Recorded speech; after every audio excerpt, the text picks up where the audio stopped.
A crooked HOA president, and half the neighbors holding up their phones, streaming your humiliation to the world? Yeah, that happened.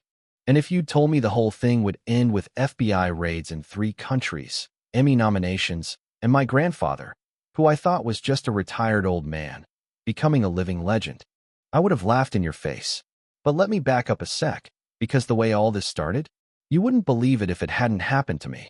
So my grandpa, Tom Sterling, flies in for what's supposed to be a nice, quiet vacation.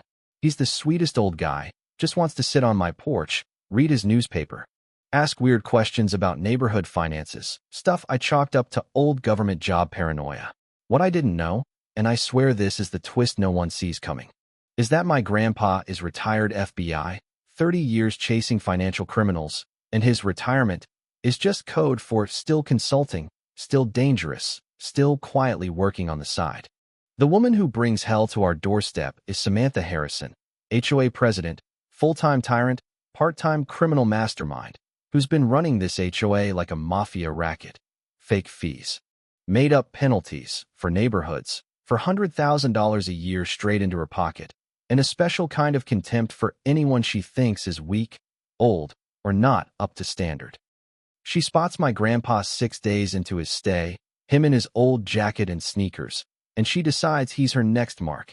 Easy prey, fixed income, vulnerable. She doesn't know what's coming. First meeting? She breezes up, syrupy smile, says, policy is, visitors over 14 days pay a $500 registration. Protects property values, you understand. Looks at grandpa like he's a burden on my house and society itself. When he pushes back, calm but sharp, she hits him with every patronizing trick in the book. Talk slow. Extra attitude. Now it's $500 plus $25 a day for not signing. Grandpa reads the whole packet like he's grading a suspect's confession, starts asking about missing references, and she waves him off. Calls the fine print overwhelming for folks whose best years are behind them. That night, I argue with him. Why not just pay and move on? And he says, bullies don't stop when you give them what they want. They escalate. I don't get it, not yet. But by day 11, Samantha's done her homework, and now she's aggressive. Shows up with a bill for $650, calls out his government assistance, says the rules are for real contributors to society. Threats escalate. She's calling it enforcement action if we don't pay by 6 p.m. tomorrow. That night, I catch her outside our window on the phone, asking for additional resources for a compliance issue. Elderly man, possible government background, acting beyond his means. When I tell Grandpa, he just smiles grim and says, good. Now we know she's not working alone. The next morning, a black sedan with tinted windows parks across from our house. Grandpa's instantly in a different mode, scanning, reading body language, clocking everything. I ask how he knows the guy meeting with Samantha isn't just another neighbor, and he just lists off clues. Wrong car, wrong clothes, wrong posture. It's a business meeting, not friendly. And by that evening, 4 men in fake police gear roll up with a bullhorn, shouting for Thomas Sterling, exit for questioning, while Samantha gloats from a distance, thinking she's about to make an example of us. And I'm terrified, knees weak, heart pounding, neighbors everywhere. But Grandpa? He's calm, analyzing. He whispers, watch their equipment. Then points out, those rifles have orange tips painted black. Those are fake guns, sweetheart. I can't process it, but he starts firing off questions to these officers about their badges, their cards, their authority, and you can see them sweating through their fake gear because they have no idea how to answer. That's when something flips in me. I step forward, ask why their vehicles aren't marked. Grandpa's proud.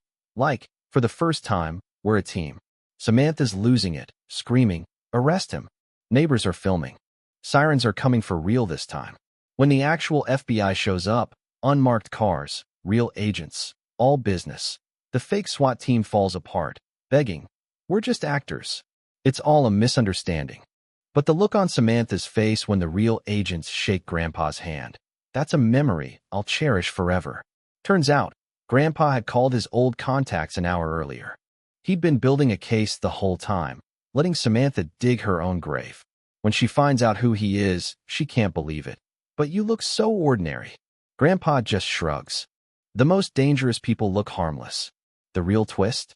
Samantha's partner, Vincent Torres, grabs her as a human shield. This just got real.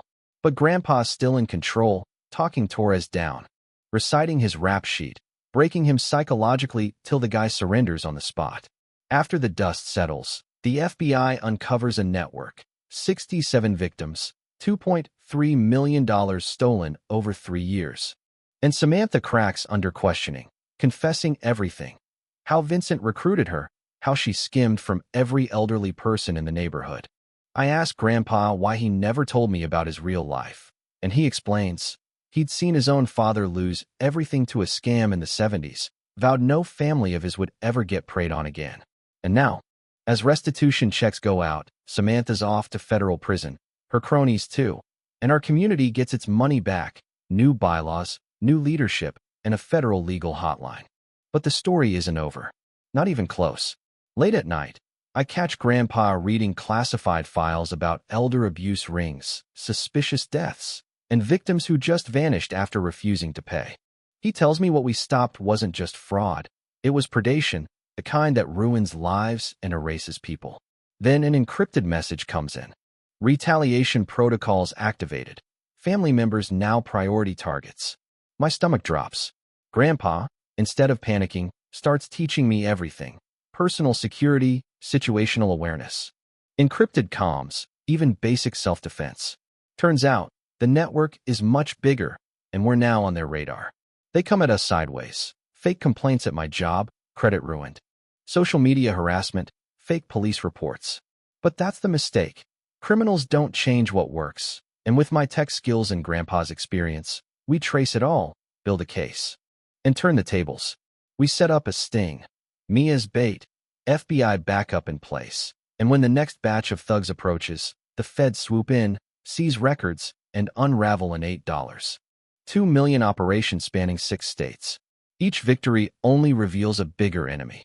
Maria Torres Valdez, Vincent's sister, steps up, running 8 HOAs with military discipline, blending legit law with fraud, targeting hundreds of families with psychological precision.